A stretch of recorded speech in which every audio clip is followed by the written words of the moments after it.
हरे कृष्णा, राधे राधे। सभी भक्तों को सादर प्रणाम। सभी भक्तों को पद्मिनी एकादशी की हार्दिक शुभकामनाएं। भक्तों, आज की इस वीडियो में हम पद्मिनी एकादशी व्रत कथा श्रवण करेंगे। युधिष्ठिर बोले, हे जनार्दन, मल मास के शुक्ल पक्ष में कौन सी एकादशी होती है, उसका क्या नाम है और क्या विधि है, सो मुझसे कहिए। श्री कृष्ण बोले, मलमास अधिक मास में पद्मिनी नाम की पवित्र एकादशी आती है। विधि पूर्वक उसका उपवास करने से वह पद्मनाभ के लोक में पहुंचा देती है। मलमास की एकादशी पवित्र पापों को दूर करने वाली है। इसका फल ब्रह्मा जी भी वर्णन नहीं कर सकते।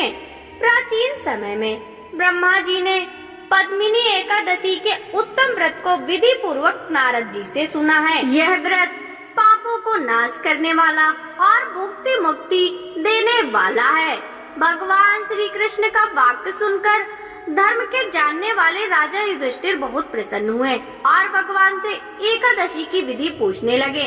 राजा के वचन सुनकर प्रसन्नता से खिले हुए कमल सरी के नेत्र वाले भगवान बोले, हे राजन, जो मुनियों को भी कठिन है वह मैं तुमसे कहूँगा।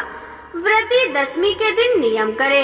108 कांसे के बर्तन में भोजन, मसूर, चना, कोदो, शाक, शहद, पराया अन्न, ये सभी दशमी के दिन वर्जित हैं। हविष्य अन्न भोजन करे। नमक नहीं खाना चाहिए। दशमी के दिन भूमि पर शयन करे और ब्रह्मचर्य व्रत का पालन करे। एकादशी के दिन प्रातः काल स्नान आदि से निवृत्त होकर स्वच्छ वस्त्र पहने। बुद्धिमान मनुष्य 12 कुल्ले कर पवित्र होकर सावधानी से प्रातः काल सुंदर तीर्थ में स्नान करने को चला जाए। गोबर, मिट्टी, तिल, कुसा लेकर पवित्र होकर आंवले का चूर्ण शरीर में लगाकर विधि पूर्वक स्नान करे। इस मंत्र का स्मरण करे। 100 भुजा वाले श्री कृष्ण रूपी वाराह ने तुमको धारण किया है। हे मृत्तिके, कश्यप जी से अभिमंत्रित की हुई और ब्रह्मा जी से दी हुई हो, मैंने सिर और नेत्रों में तुमको लगाया। मेरे अंग को पवित्र करो। हे मृत्तिके, भगवान के पूजन के योग्य तुमको नमस्कार है। सब औषधियों से पैदा हुआ गौ के उदर में स्थित पृथ्वी को पवित्र करने वाला गोबर मुझे शुद्ध करे। ब्रह्मा जी के थूक से पैदा हुए लोक को पवित्र करने वाले हे आंवले, स्पर्श करने से तू मेरे शरीर को पवित्र, तुझको नमस्कार है। हे देवताओं के देवता, हे शंख चक्र गदा धारण करने वाले, हे जगन्नाथ, हे विष्णु, मुझको तीर्थ में स्नान करने की आज्ञा दीजिए। वरुण के मंत्रों को जपकर गंगा आदि तीर्थों का स्मरण करके जहाँ कहीं जलाशय हो उसमें विधि पूर्वक स्नान करे। हे नपुंसकतम, पीछे विधि पूर्वक मुख, पीठ, हृदय, भुजा, सिर और नीचे का अंग, इनमें मार्जन करे। फिर सुखदायी सफेद सुख अखंडित धोती पहनकर भगवान का पूजन करे तो बड़ा पाप नष्ट हो जाता है। विधि पूर्वक संध्या करके देव और पितरों का तर्पण करे। भगवान के मंदिर में आकर कमलापति का पूजन करें। 1 माह से स्वर्ण की बनाई हुई राधा कृष्ण की मूर्ति की तथा महादेव पार्वती विधि पूर्वक पूजा करें। कलश के ऊपर तांबे अथवा मिट्टी के पात्र में उत्तम वस्त्र रखकर सुगंधित करके देवता को स्थापित करें। उसके ऊपर तांबे, चांदी व स्वर्ण का पात्र रखें। उसमें मूर्ति को रखकर विधि पूर्वक पूजन करें। सुंदर जल, गंध, धूप, चंदन, अगर, कपूर, इनसे भगवान का पूजन करें। कस्तूरी, कुमकुम, श्वेत कमल और उस ऋतु में पैदा हुए फूलों से परमेश्वर का पूजन करें। शक्ति के अनुसार अनेक प्रकार के नैवेद्य, धूप, दीप, कपूर और आरती से केशव और शिव का पूजन करें। भगवान के सामने नृत्य और कीर्तन करें। पतित मनुष्यों से बातचीत न करें, न स्पर्श करें, मिथ्या भाषण न करें, सदा सत्य बोले, रजस्वला का स्पर्श न करें, ब्राह्मण और गुरु की निंदा न करें। वैष्णव को संग लेकर ठाकुर जी के सामने कथा सुने। मलमास के शुक्ल पक्ष की एकादशी में पानी भी न पिए अथवा इस व्रत में जलपान व दूध पीकर रहना चाहिए और कुछ नहीं खाना चाहिए। रात में कीर्तन और बाजे बजाकर जागरण करना चाहिए। रात के प्रथम पहर की पूजा की गोला में रखकर अर्घ देना चाहिए। दूसरे में श्रीफल से तीसरे में, बिजौरे से चौथे पहर में सुपारी से अर्घ देना चाहिए। विशेष कर नारंगी से पूजन करना उचित है। प्रथम पहर में जागरण से अग्निहस्त होम यज्ञ पुण्य होता है। दूसरे पहर में जागरण से वाजपेय का, तीसरे प्रहर में जागरण से अश्वमेध और चौथे प्रहर के जागरण से राजसूय का फल यज्ञ मिलता है। इस व्रत से अधिक न कोई पुण्य है, न कोई यज्ञ है, न कोई विद्या, न कोई तपस्या। जिस मनुष्य ने एकादशी का व्रत कर लिया, उसने पृथ्वी के सब तीर्थ, सब क्षेत्र, इनका स्नान और दर्शन कर लिया। इस प्रकार सूर्योदय तक जागरण करें। सवेरा होते ही अच्छे तीर्थ में जाकर स्नान करें। फिर घर पर आकर पहले कही हुई विधि से भक्ति पूर्वक भगवान का पूजन करें। फिर उत्तम ब्राह्मणों को भोजन करावें। कलश सामग्री भगवान जनार्दन की प्रतिमा का विधि पूर्वक पूजन करके ब्राह्मण देवता को दान करे। जो मनुष्य इस विधि से व्रत करता है, उसको मुक्ति को देने वाला यह व्रत सफल हो जाता है। हे अनग, मलमास के शुक्ल पक्ष की जो एकादशी की उत्तम विधि तुमने मुझसे पूछी, सो मैंने कह दी। हे नृपनंदन, जो प्रसन्नता से पद्मिनी एकादशी का व्रत करता है, उसने सब व्रत कर लिए। मलमास कृष्ण पक्ष की एकादशी की भी यही विधि है। इसका नाम परमा है और सब पापों को नाश कर देती है। यहाँ मैं एक सुंदर कथा तुमसे कहूँगा, जो कि पुलत्स्य मुनि ने विस्तार पूर्वक नारद जी से कही है। कार्तवीर के द्वारा जेल खाने में कैद हुए रावण को देखकर पुलत्स्य मुनि ने राजा से कहकर उसको छुड़ा दिया। इस आश्चर्य को सुनकर दिव्य रूप नारद जी भक्ति पूर्वक पुलत्स्य मुनि से पूछने लगे कि इंद्र समेत सब देवता जिस रावण ने जीत लिए, उस युद्ध कुशल रावण ने कार्तवीर ने कैसे जीत लिया। नारद जी का वचन सुनकर पुलत्स्य मुनि बोले कि हे वत्स, मैं कार्तवीर की उत्पत्ति तुमसे कहूँगा, तुम सुनो। हे राजन, पहले समय में त्रेता युग में महिष्मतीपुरी में हयवों के कुल में कृतवीर नामक एक बड़ा राजा पैदा हुआ।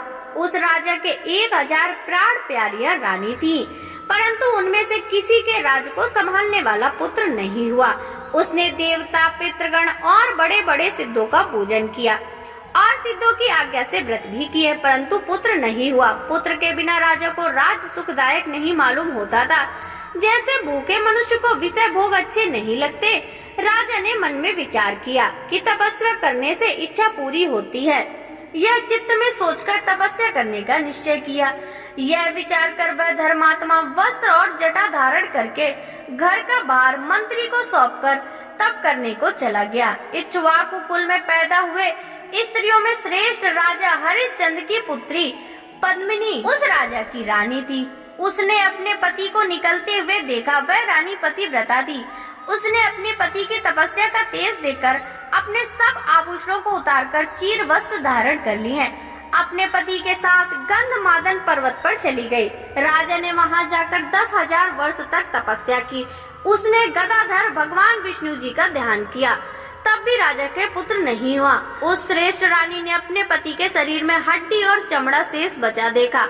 वह पद्मिनी नम्रता से पतिव्रता अनसुया से पूछने लगी, हे साध्वी, मेरे पति को तपस्या करते हुए 10,000 वर्ष बीत गए, तो भी कष्टों को दूर करने वाले भगवान केशव प्रसन्न नहीं हुए। इसलिए हे महाभागे, मुझको यथार्थ व्रत बतलाओ, जिससे भगवान मेरी भक्ति से प्रसन्न हो जाए, जिससे मेरे श्रेष्ठ चक्रवर्ती पुत्र पैदा हो जाए। तपस्या करने के लिए आते हुए राजा के पीछे पीछे आती हुई पद्मिनी रानी की बातें सुनकर पतिव्रता अनसुया प्रसन्न होकर कमल नयनी पद्मिनी से बोली, हे सुभ्रु, यह मलमास 12 महीनों में अधिक श्रेष्ठ होता है। हे सुंदर मुख वाली, यह 32 महीनों अर्थात 3 वर्षों में एक बार आता है। इसमें परमा और पद्मिनी नाम की 2 एकादशियां होती हैं। उनका व्रत करके विधि पूर्वक जागरण करना चाहिए। इसके करने से पुत्र देने वाले भगवान शीघ्र ही प्रसन्न होते हैं। यह सुनकर अनसुया ने प्रसन्न होकर मेरी कही हुई व्रत की विधि उसको समझा दी। अनसुया से कही हुई व्रत की विधि को सुनकर पुत्र होने की कामना से सब विधियों को उसने किया। एकादशी को न कुछ खाती न जल पीती थी।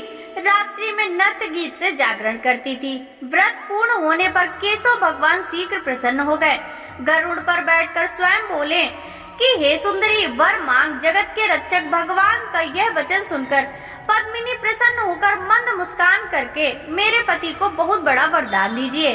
पद्मिनी के वचन सुनकर प्रिय बोलने वाले कृष्ण भगवान प्रसन्न हुए और बोले कि हे बद्रे, तूने मुझे प्रसन्न कर लिया। जैसे मलमास मुझे प्यारा है वैसे दूसरा नहीं, उसमें सुंदर एकादशी मुझको विशेष प्रिय है।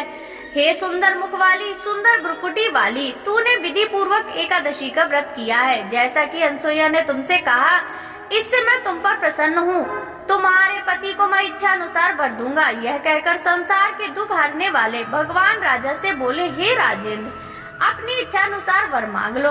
रानी ने तुम्हारी कामना सिद्ध होने के लिए मुझे प्रसन्न कर लिया।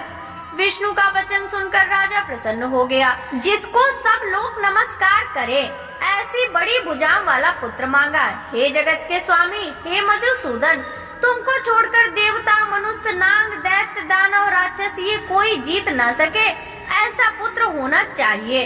राजा के ऐसा कहने पर बहुत अच्छा ऐसे कहकर भगवान अंतर ध्यान हो गए। राजा भी रानी समेत हष्ट पुष्ट और प्रसन्न हो गया। स्त्री पुरुषों से युक्त रमणीक अपने नगर में आ गया। फिर पद्मिनी के बड़ा बलवान कार्तवीर नामक पुत्र हुआ। उसके समान त्रिलोकी में कोई भी मनुष्य नहीं था। इससे दशकंध रावण को उसने युद्ध में हरा दिया। चक्रपाणी गदाधर भगवान शिवा त्रिलोकी ने उसके जीतने के लिए कोई समर्थ नहीं था। मलमास के प्रसाद और पद्मिनी के उपवास से उसने रावण को जीत लिया। इसमें तुमको विस्मय नहीं करना चाहिए। देवताओं के देवता भगवान ने महाबली कार्तवीर को दिया था। ऐसा कहकर पुलत्स मुनि प्रसन्न होकर चले गए। श्री कृष्ण बोले, तुमने जो मलमास की शुक्ल पक्ष की एकादशी का व्रत पूछा था वह मैंने तुमसे कह दिया। जो मनुष्य इसको करेंगे वे विष्णु लोक को प्राप्त करेंगे। जो तुम इच्छा अनुसार फल चाहते हो वो भी तुम इस व्रत को विधि पूर्वक करो। केशव का वचन सुनकर धर्मराज बहुत प्रसन्न हुए। अपने भाइयों को संग लेकर युधिष्ठिर ने भी यह व्रत किया। सूत जी बोले, हे द्विज, पहले तुमने जो एकादशी का पवित्र व्रत पूछा था सो मैंने परम पवित्र व्रत तुमसे कह दिया। फिर अब क्या सुनने की इच्छा है? इस विधि से जो मनुष्य भक्ति से मलमास की एकादशी का व्रत करेंगे और जिन्होंने सुख देने वाली शुक्ल पक्ष की एकादशी का व्रत किया है वे मनुष्य धन्य हैं। जो मनुष्य इसकी सब विधि को सुनेंगे वे पुण्य के भागी होंगे। जो सब कथा को सुनेंगे पढ़ेंगे तो इसके फल स्वरूप श्री हरि के चरणों में स्थान मिलेगा। बोलिए श्री हरि विष्णु भगवान की जय हो। श्री कृष्ण चंद्र भगवान की जय हो।